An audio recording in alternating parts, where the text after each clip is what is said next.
Senhor presidente, senhores colegas, relator, senhor Witzel, eu inicio perguntando para o senhor acerca da relação do governo federal com os governos durante o seu período. O senhor pegou um período que é importante do ponto de vista do enfrentamento da pandemia, e nós tivemos, naquele momento, várias críticas apresentadas pelos gestores estaduais de todo o Brasil, da falta de comunicação, de envolvimento junto ao governo federal, da falta de comando de uma política, de uma transparência, de uma governança que efetivamente estivesse focada no enfrentamento da pandemia e neste comando, considerando, inclusive, a política nacional a partir do princípio do SUS.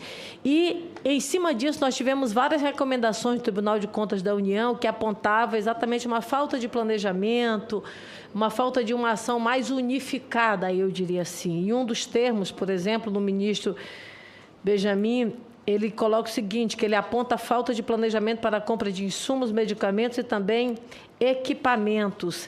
A minha pergunta para o senhor é exatamente o que o senhor sentiu neste momento, nesta unificação e, ao mesmo tempo, também em relação à implantação dessas políticas que foram todas elas em todo o mundo orientadas, que são muito elementares, como, por exemplo, a implantação de lockdown, uso de máscara, uso de álcool gel. O senhor sentia, e naquele momento, como aliado do governo federal, o senhor sentia algum tipo de pressão na não adoção dessas medidas que eram recomendadas pela Organização Mundial da Saúde, que naturalmente orientadas em todo o Brasil, sobretudo pela orientação da ciência?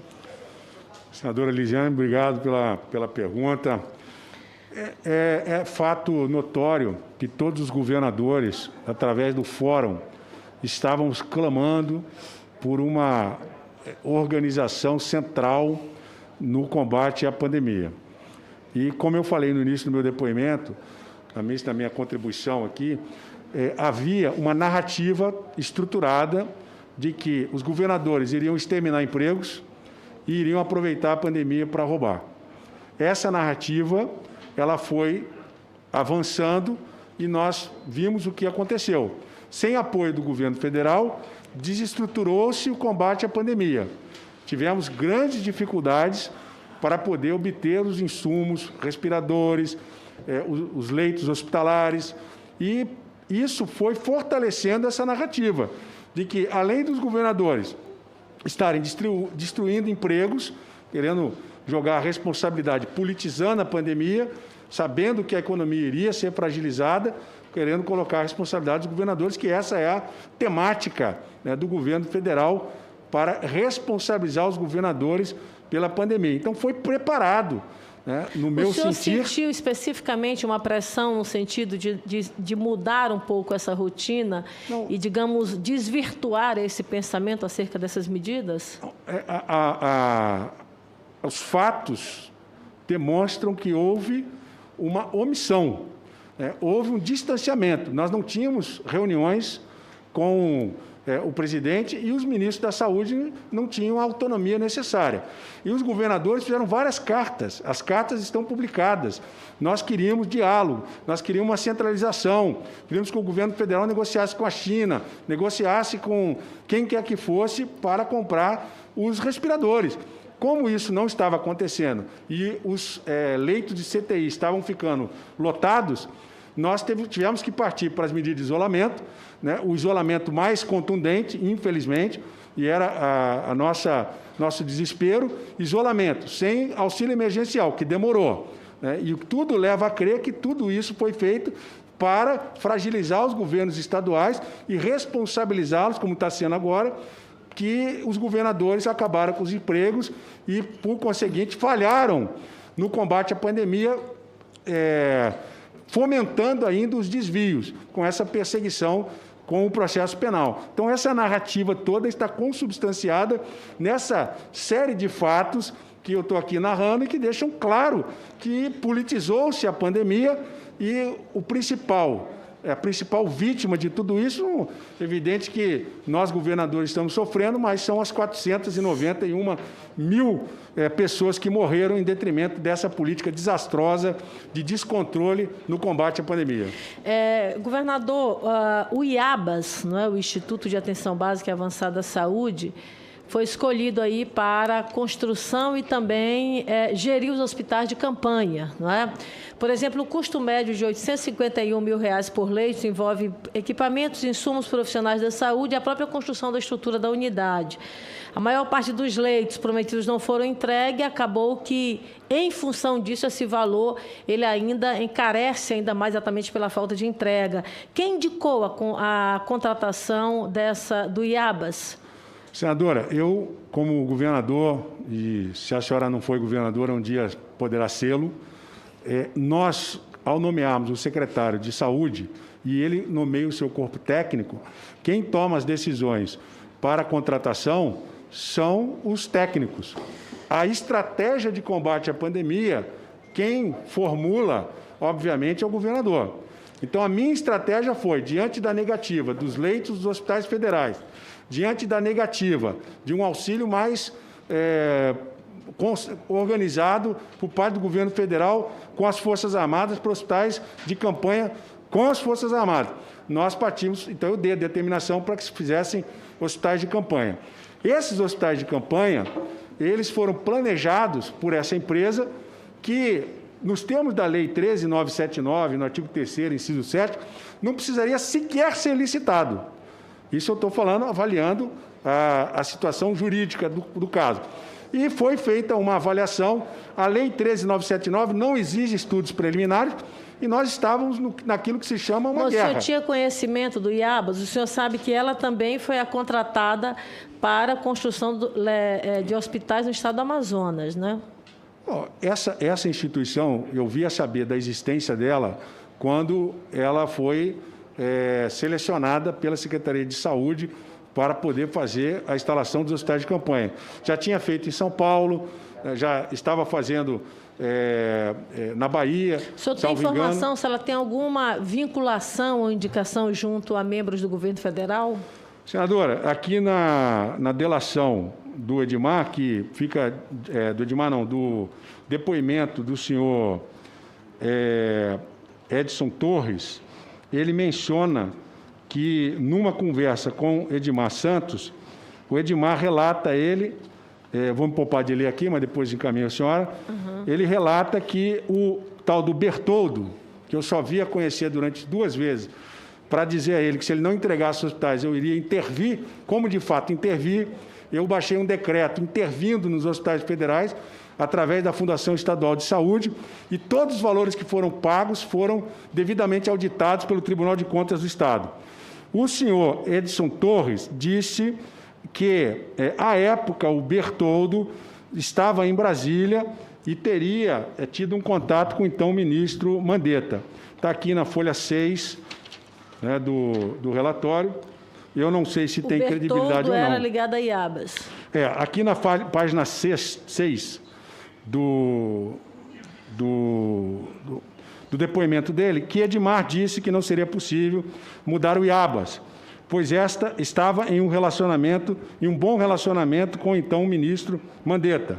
E este o teria apresentado Roberto Bertoldo, que o depoente, Edson Torres, disse a Edmar que cuidasse do IABAS, que ainda em março de 2019, Edmar disse, em uma das reuniões do grupo, que eu nunca participei, essas reuniões eram feitas pelas minhas costas, que eram muito amigo da família e proprietária do Hospital Maternidade Madre Terezinha de Jesus.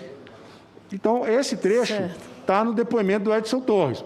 Agora, se o Bertoldo esteve no gabinete do ministro, tinha relação, cabe, se possível, à própria CPI quebrar sigilos desse senhor Bertoldo e do próprio ministro Mandetta à época, para saber se houve algum relacionamento, se houve algum tipo de interação. Essa é a que consta aqui do depoimento do criminoso Edson Torres. Nosso tempo vai passando bem rapidamente, senhor Wilson. Eu queria fazer a pergunta para o senhor acerca do doutor Zózer. O senhor conhece ele? Desconheço. Tem relação com ele? Não conheço. Mas o senhor sabe quem é? O Não sei quem é. advogado doutor Zózer? Não conheço. Que atua no Ministério da Saúde? Desconheço. O senhor lembra de uma reunião que teve no dia 29 com o ministro Pazuello, e aí acompanhado do Zózer no estado do Rio de Janeiro, para uma visita à Fundação da Fiocruz? O senhor lembra dessa visita? Foi a data? Ela foi no dia 25 de maio de 2020. Não fui convidado pelo ministro Pazuello. O senhor teve conhecimento? Não fui convidado. O senhor nunca ouviu falar no Dr. Zósia? Não, o governo federal evitava me convidar para reuniões no Rio de Janeiro. Certo. Ex-governador, a minha última pergunta agora para o senhor é exatamente acerca da atuação de milicianos. Eu pergunto ao senhor, alguém que já foi magistrado, portanto, tem uma longa experiência, inclusive nessa área do acompanhamento de processos, em várias áreas, assumiu o governo de São Paulo, e aí, como o senhor, inclusive, colocou aqui um pouco mais cedo, o senhor atuou fortemente no enfrentamento em relação a essas milícias. Eu pergunto ao senhor, como é que foi o comportamento deles no período de pandemia, por exemplo? Qual a configuração? Eu sei que meu tempo é muito pouco, mas eu queria que o senhor nos explicasse um pouquinho como se dava. Por exemplo, havia pressão de grupos de milicianos em relação, por exemplo, ao rompimento da pandemia por parte de alguns comerciantes, a ponto, por exemplo, de pagar lá aquelas famosas taxas, não é? Que são as taxas de segurança que acabam sendo cobradas. O senhor poderia nos relatar um pouquinho como se dava, na verdade, essa atuação, se isso aconteceu e como foi, ao mesmo tempo, também a sua atuação em relação a esses grupos? Senadora, é bem provável que nas carreatas eles estivessem envolvidos. O Ministério Público do Estado do Rio de Janeiro ingressou com várias ações para proibir as carreatas. Nós tivemos decisões favoráveis. Havia envolvimento de deputados do Estado do Rio de Janeiro nessas carreatas, também deputados federais, que são ligados a esse movimento negacionista. E o Ministério Público conseguiu... Ligado ao movimento negacionista ou ligado a milicianos? Se os milicianos participavam ou não, para que nós possamos saber... Era preciso ter fotografado as pessoas que participaram das carreatas. Eram muitas carreatas, exatamente para abrir o comércio, mandando os comerciantes abrirem o comércio. E a senhora sabe que nós temos muita dificuldade de investigar os milicianos. Eles se infiltram. Eu classifico a milícia como uma máfia, e ela assim o é. A gente é que dá um nome diferente. Investigar a máfia, que tem gente infiltrada na polícia, tem gente infiltrada em Câmara de Vereadores, ligados a prefeitos, ligados a parlamentares federais. Então, para essas investigações, eu determinei a Polícia Civil como linha de governo, né? A polícia é independente, mas o governador determina as linhas de investigação que são importantes para o plano de governo. Determinei investigações contundentes da milícia. O secretário de Polícia Civil, ele pediu exoneração, dizendo que estava com receio de retaliação, exatamente porque ele estava investigando profundamente as milícias. O secretário ficou com receio até da própria família, da vida dele, e pediu exoneração do cargo, o doutor Marco Vinícius. O senhor teria, por exemplo, concretamente algum elemento que pudesse nos enviar à comissão acerca do que o senhor acaba de colocar, essa relação de poder das milícias com quem, por exemplo, dentro do legislativo, não é? A gente viu, inclusive, algumas homenagens que foram feitas no estado do Rio de Janeiro a pessoas que depois vieram a ser acusadas, não é, de mortes, de assassinato, portanto, até de milicianos. O senhor teria algum fato mais concreto que o senhor poderia enviar à comissão? Senadora, quem tem essas informações é a Polícia Civil do Rio de Janeiro. A Polícia Civil tem os inquéritos que foram abertos em relação a milicianos, e eu determinei, quando assumi o governo do Estado do Rio, a criação do Departamento de Combate à Lavagem de Dinheiro ao Crime Organizado. Sugeri ao Tribunal de Justiça do Rio de Janeiro, e foi criado, através de lei, uma vara especializada em combate ao crime organizado que não tinha. A ideia é criar 5 varas. Criou-se uma com juízes especialmente dedicados a isso. Então, há muito material, certamente, pelo menos havia, não sei se continua, mas pelo menos na minha gestão, havia muitos inquéritos investigando empresas e pessoas ligadas a movimento dito miliciano. Tem que requisitar a Polícia Civil do Rio de Janeiro. No começo da sua fala aqui, o senhor fez, por exemplo, referência, e o senhor colocou o seguinte, que espera que a ordem democrática seja restabelecida. Aí, no final, o senhor continua. Quem sabe o mandante do caso Marielle vai ser descoberto. O que motiva essa sua fala? No que o senhor pode falar de forma mais clara à comissão, quando o senhor, e aí é bom lembrar, o senhor não falou essa frase apenas uma vez, aqui no seu depoimento, o senhor falou algumas vezes, que lhe levam, por exemplo, o senhor a ser motivado a falar exatamente isso. Quem sabe a gente chega aos mandantes do caso Marielle, do assassinato brutal e terrível desta mulher, que foi um impacto não apenas no Brasil, mas em todo o mundo. Verdade. Senadora, a minha condução como governador não é interferir na investigação. Quando eu chamei os delegados que estavam à frente do caso Marielle, eu havia me comprometido com a família da Marielle, com a mãe, que eu, inclusive, recebi no Palácio Guanabara, que o governo do Estado faria de tudo para saber quem eram os executores e mandantes. Com 2 meses de governo, em fevereiro, os executores da Marielle foram presos, porque na reunião que eu tive com os delegados, eu não tive acesso ao processo. Não é meu papel como governador ter acesso à investigação, mas é meu papel como governador fazer com que a polícia funcione, assim como é meu papel fazer com que a saúde funcione. Eu perguntei aos delegados, o que vocês têm de elementos do ponto de vista de autoria e mandante? Os delegados me disseram, nós temos os autores, eu não quero saber quem são, eu sugiro a vocês que fechem essa parte do inquérito e abram um novo inquérito, uma sugestão, uma experiência com o magistrado. E nessa nova fase, vocês vão encontrar quem é o mandante do crime. Quando se fez a prisão dos executores da Marielle, deu-se prosseguimento às investigações dos mandantes e chegou-se no porteiro. A partir dali, houve esse inquérito requisitado pelo ministro da Justiça para, no meu entender, coagir a testemunha, que foi de fato coagida, ela não quis mais prestar o depoimento, e o meu impeachment foi na sequência de todos esses atos, que a polícia hoje, a investigação do caso Marielle caiu em banho-maria, no meu sentido. Na sua opinião, o seu impeachment é fruto da sua atuação em relação ao caso Marielle? Começou ali. Obrigado, senadora.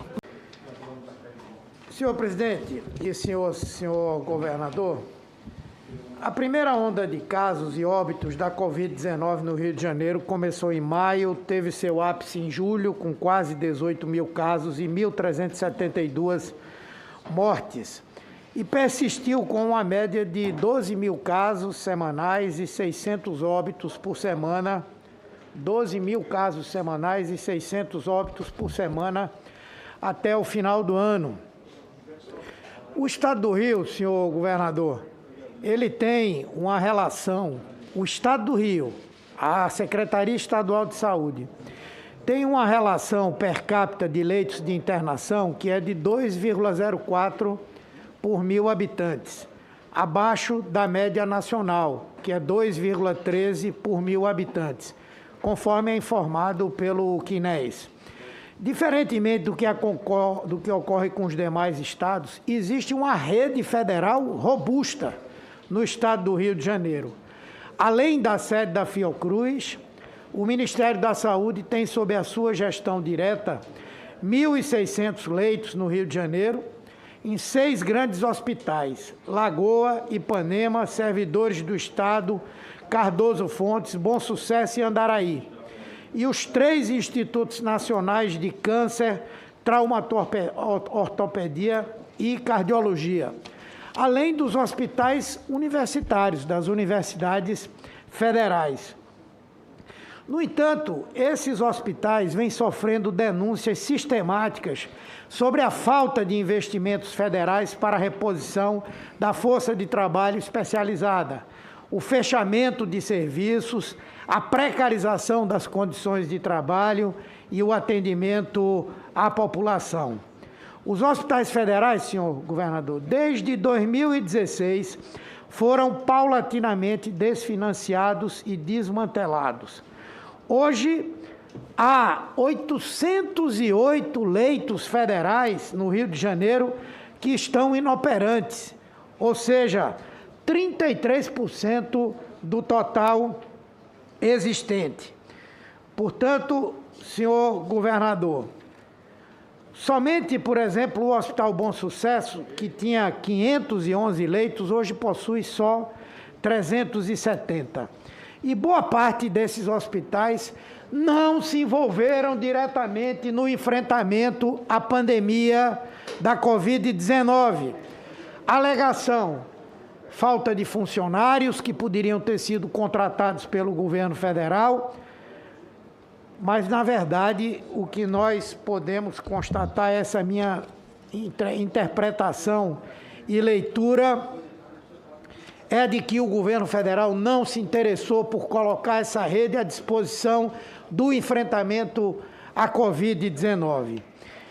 E eu queria, portanto, perguntar a Vossa Senhoria: quantas reuniões o senhor teve com o presidente da República ou com o ministro da Saúde para tratar do tema da pandemia? Eu peço que seja bem objetivo, que eu tenho muitas perguntas a fazer a Vossa Senhoria. Senador, obrigado aí pelas perguntas, obrigado pela atenção. Eu pedi ao presidente que ele me entregasse os hospitais federais, todos, obviamente junto com a verba, para que eu pudesse administrar os hospitais pelo Estado. Realmente não faz sentido no Estado do Rio de Janeiro ter hospitais federais administrados pela União, porque o Estado do Rio de Janeiro não é mais capital e, veja, o Vossa Excelência falou, mais de 800 leitos. Eu queria construir 1.500 leitos de hospitais de campanha que foram sabotados. Então, a conclusão que eu chego é que não me deram os leitos e ainda sabotaram os hospitais de campanha, exatamente para criar o caos. A verdade é que esses 800 leitos, eles poderiam estar à disposição do Rio de Janeiro. Eu pedi no início do meu governo ao ministro Mandetta, ele teve num almoço comigo, isso no início de 2019. Eu estive com o presidente, pedi a ele o Porto do Rio de Janeiro, entre outras coisas, para que o governo do Estado pudesse fazer a privatização do Porto, assim como eu fiz a privatização da SEDAI, independente de que concordar ou não. É a maior concessão de infraestrutura da história do país e eu fiz em 18 meses de governo. E eu queria administrar os leitos hospitalares para que pudesse atender o SUS. E poderíamos, inclusive, na pandemia, estar mais preparados se lá atrás eu tivesse obtido. Porque um outro problema também, senador, que eu verifico, que agravou a situação da pandemia, foi não me entregar os leitos. E detalhe, esses leitos estão fechados, mas se nós analisarmos a verba que vai para o Rio de Janeiro, ela não mudou. Salvo engano, é algo em torno de 3 bilhões de reais. O dinheiro vai para o Rio de Janeiro e os hospitais estão fechados. Então, uma investigação nesses hospitais, por que esses leitos não estão abertos? E o dinheiro está indo para lá, quebra de sigilo, pode chegar à conclusão de quem é o beneficiado pelo dinheiro que está sendo desviado nesses hospitais federais do Rio de Janeiro. Isso é importante, senhor relator. O depoente diz aqui que o governo federal não quis ceder e nem colocar para funcionar os leitos que tem no estado do Rio de Janeiro. Inclusive, é bom dizer que, em princípio, a ideia era de constituir 1.700 leitos nesses hospitais de campanha, onde aconteceram 1.500. essas coisas todas. Portanto, se o governo federal tivesse colocado à disposição só os hospitais ligados ao Ministério da Saúde, fora os hospitais universitários, que vários deles estão também com leitos desativados, a demanda por leitos de hospitais de campanha teria caído pela metade. Talvez nem fosse necessário os hospitais de campanha. Perfeitamente. Isso aí não deram os leitos e ainda sabotaram os hospitais de campanha. Essa é uma demonstração. A opção dos hospitais de campanha ficou clara a razão, né? É por isso que, inclusive, ele está aqui empichado. Claro, senador. Perfeito. Nós temos um senador inquirindo, o depoente está respondendo. Salvo o melhor juízo, Vossa Excelência está inscrito. Na vossa oportunidade, essa mesa lhe garantirá. Senador Humberto, prossiga.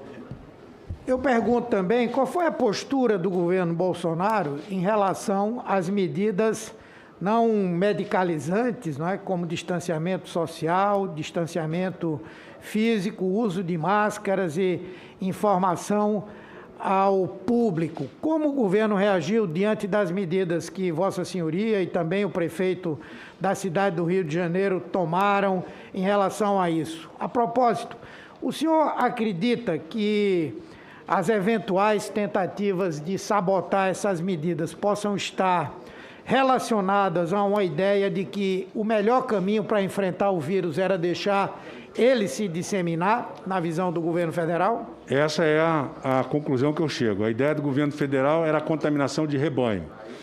Ocorre que eu ouvi vários especialistas, inclusive o ministro Temporão fazia parte da comissão de especialistas do Rio de Janeiro, e a ata de reunião desses especialistas deixava claro que a contaminação de rebanho e isolamento vertical não seriam suficientes para o Rio de Janeiro. Então, eu tomei as medidas de restrição de aeroportos, rodovias, tomei medidas que estão no meu decreto, inclusive de esvaziamento das praias do Rio de Janeiro por pelo menos 3 meses, que era o tempo que nós teríamos condições de avaliar a disseminação da doença e tomar as providências necessárias. Logo após, tem aqui link de reportagem que deputados ligados a esse movimento negacionista fizeram carreatas pedindo abertura do comércio. E nós vimos que demorou para chegar ao auxílio emergencial. E apenas para esclarecer sobre os hospitais de campanha, eu não respondo a nenhuma ação de improbidade envolvendo os hospitais de campanha. O Ministério Público do Rio de Janeiro, nem o Ministério Público Federal ingressaram com ação de improbidade em relação a mim, e muito menos nenhuma das denúncias criminais, que essas denúncias fajutas, criminais, contra mim, nenhuma dessas denúncias tem qualquer fato relativo ao hospital de campanha. No processo de impeachment, a ementa do processo de impeachment é vergonhosa. A ementa diz o seguinte: supostamente, o governador, supostamente os hospitais de campanha. Lendo o relatório do Tribunal Especial Misto, nós chegamos à conclusão de que a minha omissão na fiscalização é inaceitável e contrária à jurisprudência e à doutrina do país. Eu não tenho nenhuma responsabilidade com qualquer desvio que não está comprovado, não houve desvio, e qualquer afirmação sobre esse ponto é leviana e desnecessária. Pois não, eu queria adendar aqui que, por exemplo, o Hospital Gafri Guinle, que é da Unirio, também federal, teve 80 leitos fechados que não foram reabertos e poderiam ter sido utilizados para a pandemia. No caso da UFRJ, chegou-se a fazer uma campanha de arrecadação de fundos para a recuperação de 60 leitos de UTIs no Hospital Clementino Fraga Filho. Vossa Senhoria confirma esse quadro também envolvendo os hospitais federais universitários? Senador, eu não tenho os números de memória, mas as reuniões que eu tive com o ministro Mandetta à época, eu não consegui me reunir com o sucessor dele, e tive uma vez com o ministro Pazuello, visitando o Hospital de Campanha do Maracanã. Em todas essas oportunidades, os hospitais federais não foram colocados à disposição do Estado do Rio de Janeiro. Na minha gestão, enquanto eu fui governador, eu não tive a colaboração absolutamente nenhuma para poder fazer o enfrentamento ao combate ao coronavírus. Mais uma pergunta. Foi denunciado pela Rede Globo que, em novembro de 2020, os gestores que estavam à frente do escritório do Ministério da Saúde no Rio de Janeiro teriam autorizado 2 contratações sem licitação, que somam quase 28,8 milhões, só para reformar galpões do Ministério da Saúde na Zona Norte foram quase 8,9 milhões. Felizmente, isso aí não chegou às últimas consequências, porque houve, por parte de órgãos de fiscalização, a orientação de que não fosse feito. Mas eu pergunto, diante da tragédia que o Estado do Rio de Janeiro viveu e continua vivendo, Vossa Senhoria acha que seria prioritário fazer reforma do escritório do Ministério da Saúde ou de galpão do próprio Ministério, quando esses recursos poderiam ser utilizados para outras ações e intervenções mais adequadas e necessárias? Entendo exatamente nesse mesmo sentido. Foi isso que eu pedi para que o ministro Mandetta, à época, me passasse todos os hospitais federais. Nós íamos fazer uma reestruturação da rede de saúde do Rio de Janeiro com os hospitais federais, com a verba. Porque todas essas questões que o senhor está mencionando Os hospitais federais não têm leito, não oferecem, o serviço é precário, mas o dinheiro continua chegando. E durante a pandemia não foi diferente. O dinheiro chega, algo em torno de quase 3 bilhões de reais. E tem gente por trás disso que está se locupletando disso daí. E uma investigação, com a quebra de sigilo, de quais são as empresas que prestam serviço para os hospitais. Não são OS. As empresas que prestam serviço para a OS. Vai verificar que tem saque em dinheiro de valores elevados nessas empresas e pode chegar à conclusão que vai ter gente por trás do recebimento desses valores em espécie. Pois bem, eu agradeço a Vossa Senhoria, acho que foi esclarecedor. Eu entendo que as questões que a que Vossa Senhoria se referiu aqui na sua defesa, não me cabe entrar no mérito. Espero que Vossa Excelência, Vossa Senhoria, possa concretamente clarificar para todo o Brasil tudo que eventualmente aconteceu. Mas no que diz respeito à condução do enfrentamento à Covid-19 no Rio de Janeiro, nós podemos chegar numa conclusão muito clara. Quem é responsável, em grande parte, por esse processo trágico que se viveu e se vive no Rio de Janeiro é o governo federal. É o presidente da República. São aqueles que, durante todo esse processo, sabotaram as medidas de afastamento, de isolamento social, que apregoaram contra as vacinas, que apregoaram contra os testes e que, no momento em que poderiam abrir toda a estrutura do Ministério da Saúde no Rio de Janeiro, os hospitais também do Ministério da Educação, não o fizeram. Foram absolutamente omissos. E esse capítulo, senhor relator, nós precisamos investigar, inclusive com as denúncias que foram feitas aqui pelo depoente em relação ao papel das chamadas organizações sociais.